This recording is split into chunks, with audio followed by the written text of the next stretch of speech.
We looked at this begin this idea. I think behind everything there's certain suppositions involved. We're going to look at that a little bit more. But basically, this is a question that the world can't answer, and we struggle to answer to really a good degree. Though we believe in the existence of God, he's such a complicated being that we only can identify with him most through Jesus in his work of redemption. But as Roger said the other day, when you look at the complexity of the creation, we're talking about an awesome God that we don't always give justice to for the quality of the ability to create in the manner that he has created. So we're confident, rationally, thinking in terms of, well, we exist, and every cause is an effect has a cause, and therefore we believe intelligence made us. Now, if you want to think that you just came from a lump of rock and you know, toddled out by yourself somewhere, that's feel free. And if you want to think you're an ape, an animal, feel free.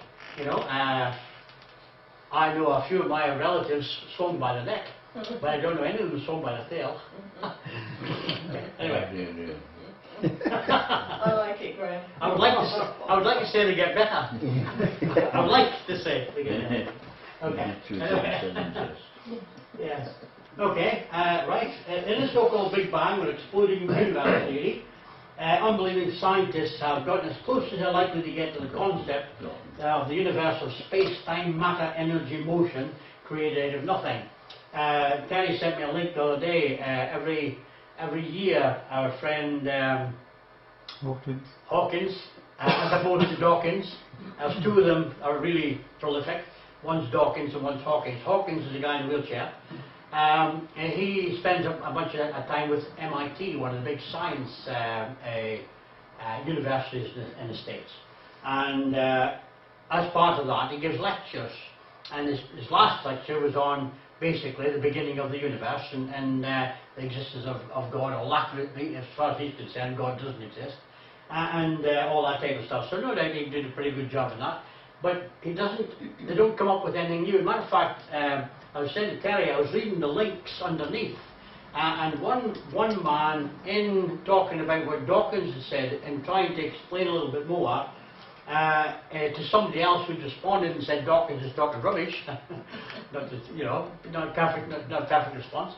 Anyway, this guy said that Dawkins is implying that there's a blackness out there, which is the original, everything came from this blackness. And the man goes on to say that he is saying, he agrees with Dawkins, saying once the Big Bang banged, then there were two gases that came from that. And that's interesting because in my notes already, quoting some other people, they claim that the Big Bang came about because there already existed two gases, the same two gases already existed, and that's what banged. So there's a lot of movement within the theory, and they just can't get the story straight, really, to be honest. Yeah. You could think that's right? No, I'm just thinking, this blackness, well, why does the Bible say, God said, let there be light? Well, there was blackness. It's interesting. Because in some ways, we're looking at exactly the same stuff. But we look at it from a biblical perspective, a God perspective, and they're looking at exactly the same thing. And because one of the statements you'll see later on is to say the only alternative is believing in God. That's unthinkable. We can't go down that route. So they're stuck with it. They're stuck with this other side. And yet they're looking at exactly the same thing. Because in the beginning, I'm going to come to it in a second anyway, but it basically is something as small as a full stop or a comma. Everything in the universe exploded. It came from that explosion. Whatever that comma or full stop was, everything and all the billions of galaxies we've got all came from that full stop. So they're saying in the beginning something banged, and we're saying in the beginning God spoke. In actual fact, the impact of all this stuff is identical in a sense. We're looking at exactly the same. In the beginning something happened. and then everything else came from that something. We say intelligence was behind it. They say, no, it just happened by chance. That's basically the argument. Okay, so we're going to look at this in a little bit more detail, and hopefully, as we go along, it'll fill in some gaps in your thinking, and you'll be able to maybe share this with people and stuff like that, and help them realise that, look, you know, we've got a lot more in common than you think, but we need to look at it in a different light. Okay, so this, if you recognise the second part of that yellow statement there, that the universe, was a space, time, matter, energy, motion, was created in nothing. Okay, in Genesis 1, when we're teaching Genesis 1, we talk about space, time, matter, energy, motion, all involved in the very first sentence in the book of Genesis. It's interesting, isn't it? So we're talking about exactly the same stuff, but we use God terminology, and they don't want God at all. They're just thinking, no, it just happened by chance.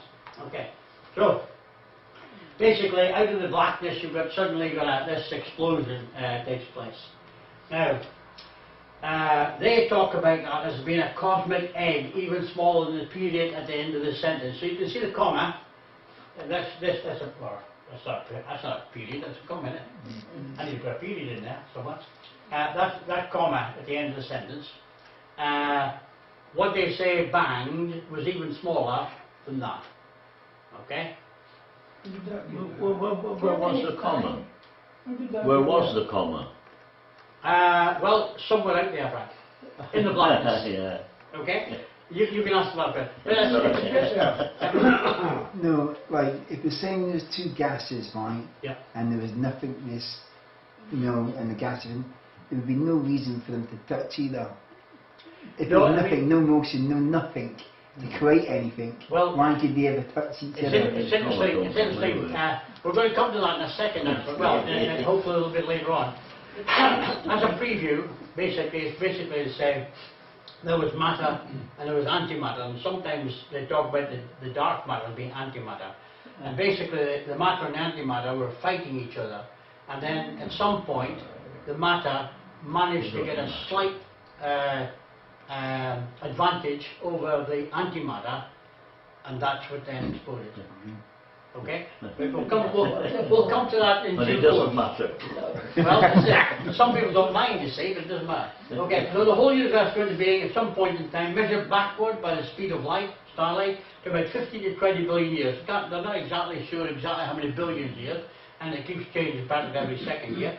But within that range, 50 to 20 billion years ago, Frank was almost there. But anyway, the primal matter, the existent stuff, supposed to have something that became hydrogen, possibly with some helium from the very beginning. Now, this is the thing that they say bang, basically. This is everything hydrogen is at base. So was it a balloon? Could have been a balloon. Could have been a balloon. Somebody, who pricked the balloon? Oh, there you are. See? God pricked the balloon and then the Yeah. balloon exploded. There Okay. you go. Yeah, you may be onto something there, Terry. Yes. I'll write to Mr.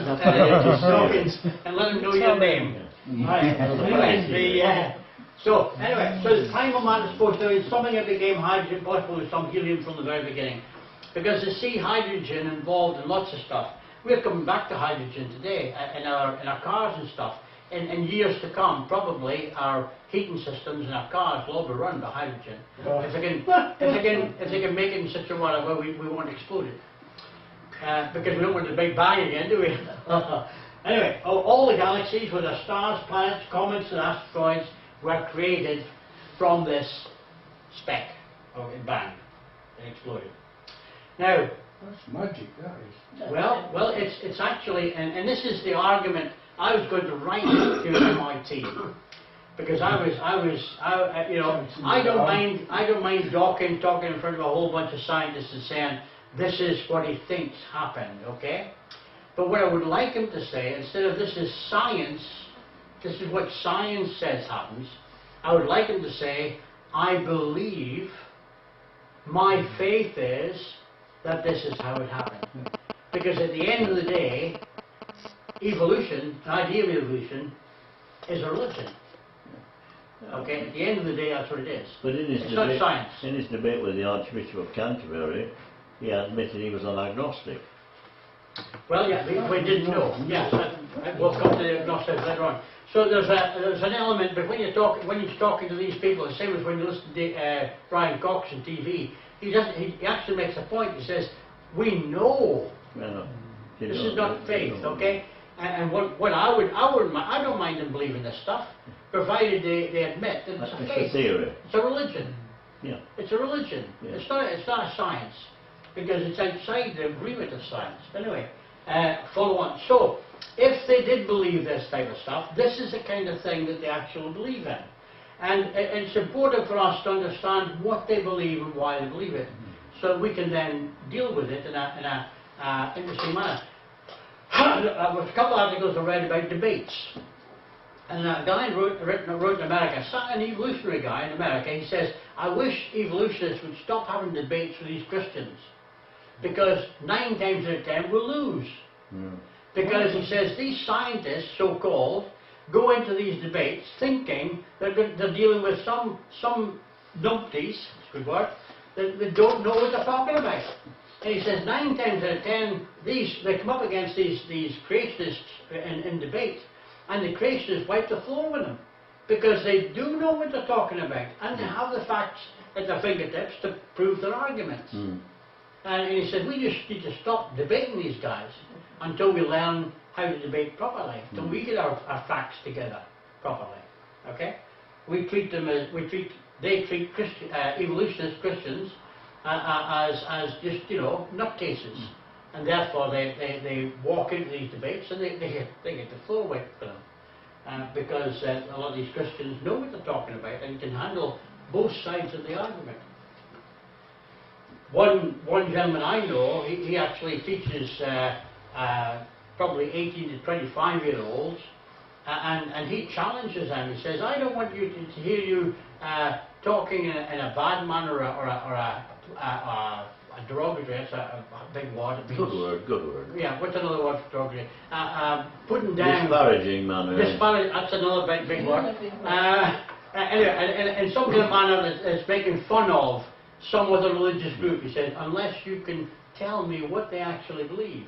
It's no good laughing at somebody if you don't know what to believe. If you know what to believe, and you then find somebody to laugh about, fair enough. But if you're laughing about them and you don't know what to believe, you're wrong. That's being ignorant. See what I mean?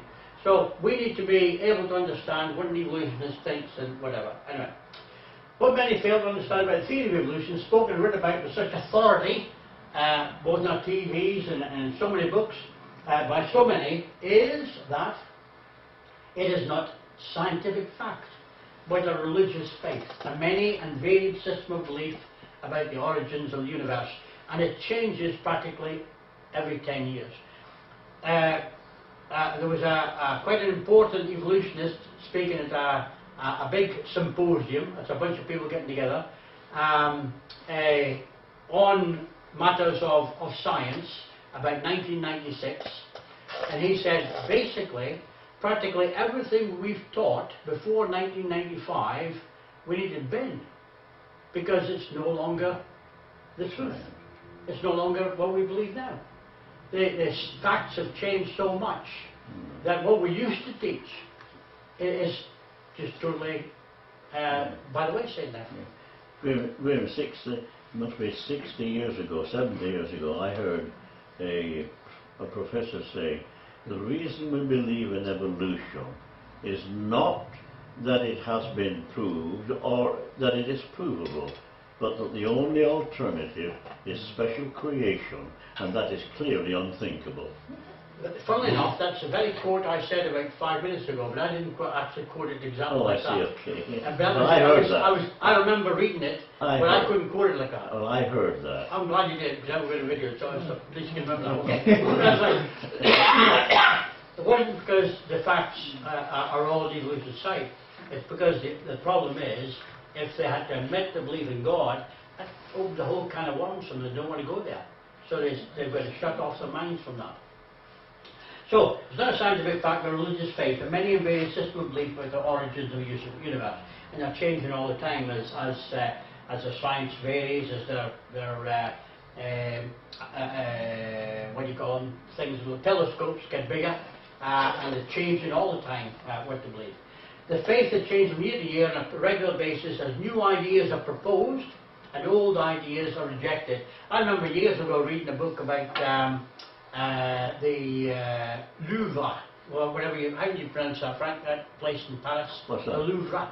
Louvre, Louvre, just Louvre. Louvre, okay. A bit like a loo brush. Louvre. Louvre in Paris. He said there were 3 miles of shelves full of scientific facts that used to be believed, but are no longer current. 3 miles of shelves Yeah. that are no longer current of scientific belief. Can I give you another quotation? Go on. When Lord Kelvin's son Yep. became the curator of Glasgow University, he said you can go down into the basement, you can go to the shelves, and every scientific textbook that is 10 years old and older, you can take them off and put them in the cellar because we won't need them anymore. Okay. Science changes every 10 Right. years. Okay. Maths is fairly right, but a lot of other stuff changes all the time. So faith is changed year to year on a regular basis. New ideas are proposed, old ideas are rejected. And funnily enough, what we get is the modern stuff on TV is not cutting edge. It's usually the stuff that's already been rejected. Popular. It's what they call popular science, and it's actually deliberately produced to promote disbelief in God. A lot of it. Okay. Anyway, so the faith, if an evolutionist was in here today and he knew what he was talking about, this is what he would tell you. Now you may not quite understand it, but hang in there, all right? Okay. This is what basically faithful evolutionists would say. I'd like to show what a creed of an evolution would look like if you ever admitted to having one. An evolutionist is anyone who believes that the universe created itself by random, naturalistic means without the input of an omnipotent, intelligent designer, i.e. not God, okay? It just happened by chance. Alright? I'll try and explain them as I go through, okay? But all these pictures are actually pictures from NASA of space. So you believe that evolution was a process and mechanism responsible for bringing us to where we are today. Life's genesis or beginning was the Big Bang. If you subscribe to that belief, then this really is approximately what you believe. You believe at a time zero, a point in time, that all the potential for the 40 billion plus known galaxies was condensed into a microscopic ball roughly the size of a proton. A proton is smaller than this full stop. Okay? Now, this is basically the banging. This kind of picture here is a kind of image of the super hot situation, and you see in a lot of stuff, okay? You believe that where, why, how, and precisely what this undefined ball of quantum mechanically defined antimatter was is irrelevant. Doesn't matter. You ask them a question, what is this dark matter? Well, who cares? But it was there. Alright?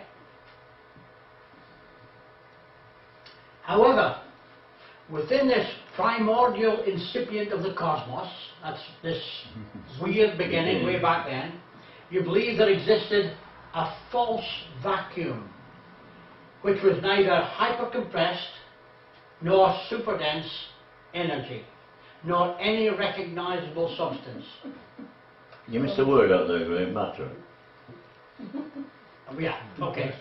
Supercondensed, compressed matter. So, basically, whatever it was super condensed. Alright? Into this space. So, condensed it. you don't ask questions like that. You don't ask questions.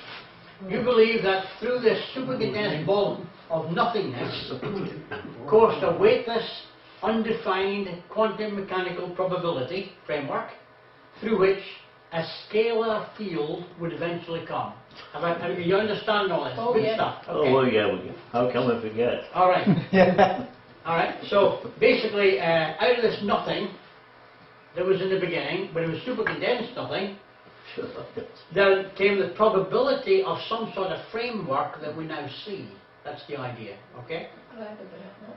You know, Terry will explain all this later. You believe at the sound of the Big Bang and the very first tick of the time-space continuum, the pinpoint of nothingness with infinite potential, okay, this little speck of nothing with so much potential, in less than 1 millisecond, expanded to 15 billion plus light years in at least 4-dimensional time-space coordinates. Do you get all these words from Star Trek? Yeah. Now, the interesting thing about this is that this is defying the speed of light. This explosion that took place, that put into existence all these stars and planets and everything else, is defying the basic understanding of laws of physics we have today. But we could say the same with God. God did the same. Okay? So at this point, the difference is they are starting with nothing, and we are starting with intelligence. Okay? Now this is a picture that you often see in many of the books, encyclopedias and stuff like that, dealing with this idea. And it's broken up into time frames. So these are thousandths of a second, leading up to 300, and there's, what do you got?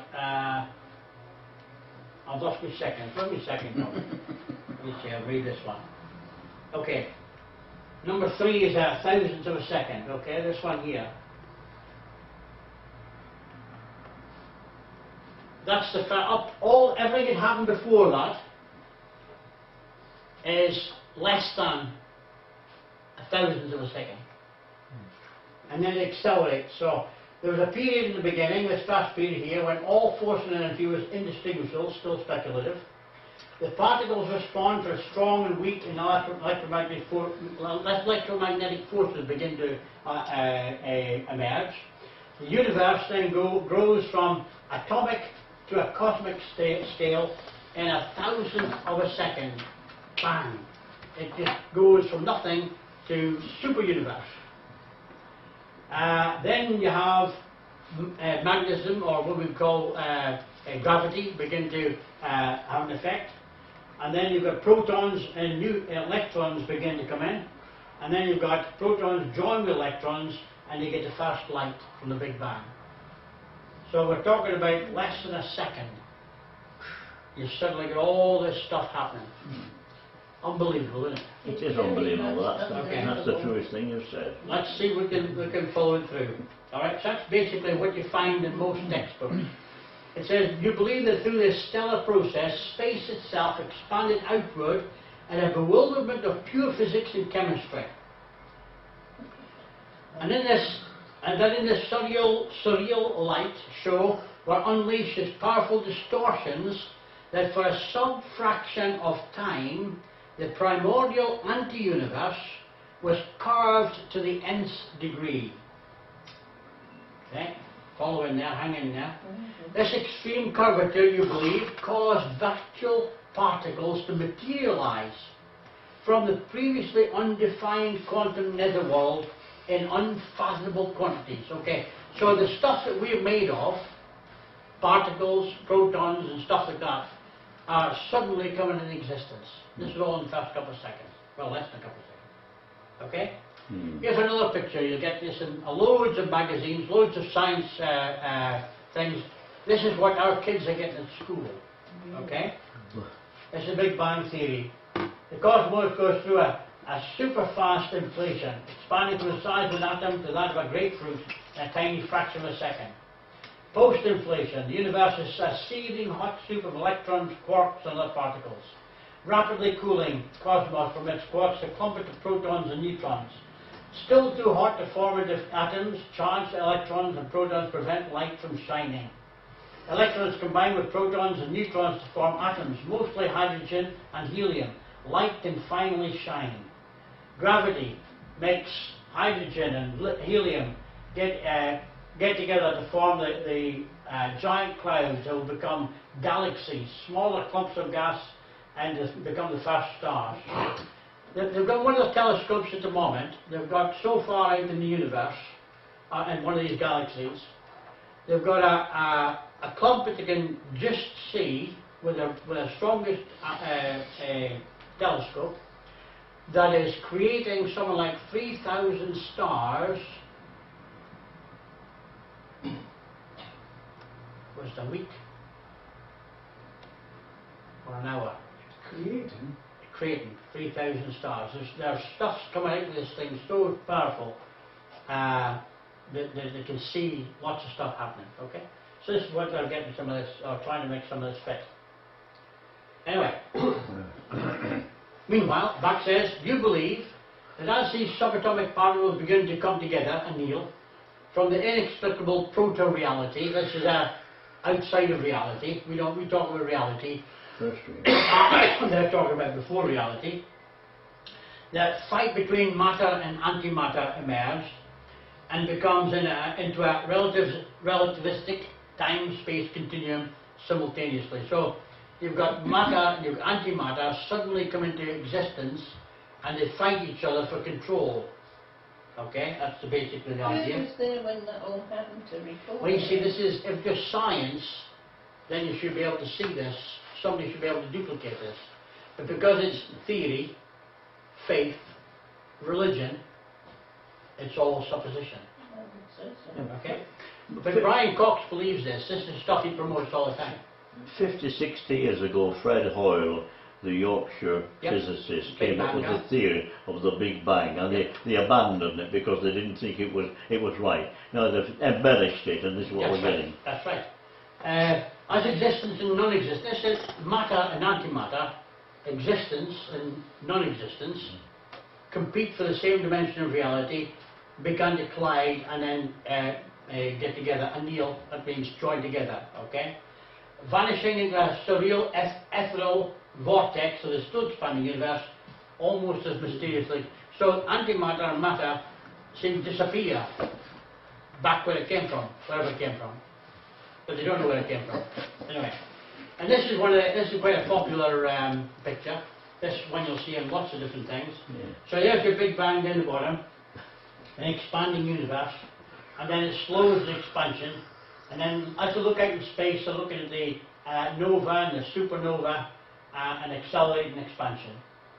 Okay, that's a NASA picture. Yeah, NASA. Graham, how do we say a compressed nothingness? How like nothingness is nothingness? If you How do have a multiply nothing compressed- with nothing, you get nothing. Yeah. Yeah, well, that's one I of the could turn around and say that's compressed nothingness, and that's doing nothing. That's right. Ridiculous. Well, this is part of the problem. We can see there's a problem there, but they can't see it because the alternative is believing in God. So they believe in nothing. Graham doesn't have to explain this because he doesn't believe it. You see. Yeah. Yeah. He's just telling us what they believe. But if you had been sitting in that lecture, this is the kind of stuff he's explaining. This is what Dawkins has been talking about this last week. He showed a number of different... Well, it's funny actually, as far as I can understand by reading some of his books and reading stuff about what he said, for the last 40 years he's been working on a problem. And when he proposed the solution to the problem in a big symposium of other physicists, the day he did it, they questioned whether he got it right. And then a little bit later on, it came out that he hadn't got it right. So the thing he's been working on for the last 40 years, he hadn't got right. That's right. And it's almost like he's decided, because he's getting older, he's given up on that particular one, and now he's become like a public figure. So he's like he's like Brian Cox, become a public face of science. There's a lot of physicists within his own realm that don't believe what he's saying, That's right. and challenge him on it. If you read some of the articles. You know, see, you could never prove compressed nothingness. How could you prove compressed But you see, you don't need to prove, because it's a religion, it's a faith.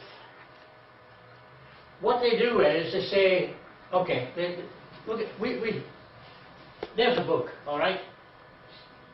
Now, if I said to you, somebody put that book together, and you said to me, no, it just happened by chance, then we're both acting in faith. I don't know who made this book, but we're looking at evidence that the book exists. And what we're trying to say is that my reasoning that says how that book came into existence is better than your reasoning that says how the book came into existence. Yes. My reasoning how the world came into existence, I believe that God brought it into existence, is my faith. Their reasoning, looking at the same world and exactly the same that I'm looking at, they're saying, no, there's no intelligence involved. No. It just happened. Yeah, but Yeah. your argument's better because you've got a book in your hand and you say that, but you say nothing. No, but Yeah. But that's Nothing. right. That's right. But you see, their argument sounds a lot better because they've got David Bellamy and all these people on TV and showing you lots of nice pictures. Yeah. See, Graham's saying that somebody put this book together. Yeah. The evolutionist says no. There was an explosion in a printing factory. That's what came out. Yeah. Yeah.